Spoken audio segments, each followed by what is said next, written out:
Salut zusammen. Motivation, ich bin mir sogar heute da, Mann. Aber ich bin Gnerv, Mann. Ich bin sogar aggressiv, Chi. Und zwar, die Leute, wo sich aufregen, wenn sie fragen, komm raus und ich sage, nee, ich kann nicht rauskommen. Und mich sogar arrogant und eingebildet nennen. Kollege, rege mich nicht auf, Mann. Reget mich nicht auf. Bis vor 2 Monaten, bevor ich mit den Videos angefangen habe, hat sich keine Sau um mich interessiert. Keine Sau. Und jetzt kommen sogar 11-Jährige zu mir und sagen, Bruder, ich bin nicht dein Bruder, Mann. Ich bin nicht dein Bruder. Ich bin nicht dein Bruder. Ich habe meine Kollegen, die für mich da sind, und zu denen werde ich immer treu bleiben.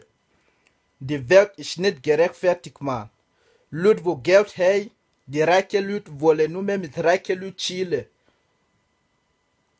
Dort in Afrika sterben jährlich Kinder, also täglich, sekundlich, täglich Kinder von Hunger.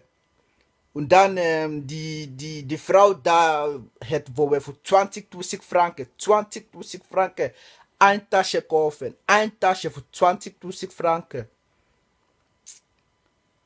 Ich checke das nicht, Mann. Die Welt ist so nicht fair. Und für euch, meine Haters, Kollege, ich bin genau so frustriert wie euch auf der Welt, Mann. Eure Kommentare müsst ihr nicht bei mir aussehen. Wenn die Welt noch sozial wäre, ich wäre hier nicht hocken und Videos auf Facebook posten. Ich mache das für meine Seelenfrieden, so wie kein.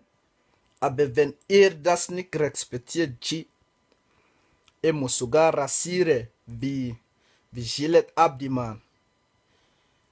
Gegen den Strick mit Benzin. Nein, nicht mit Benzin, mit Joghurt.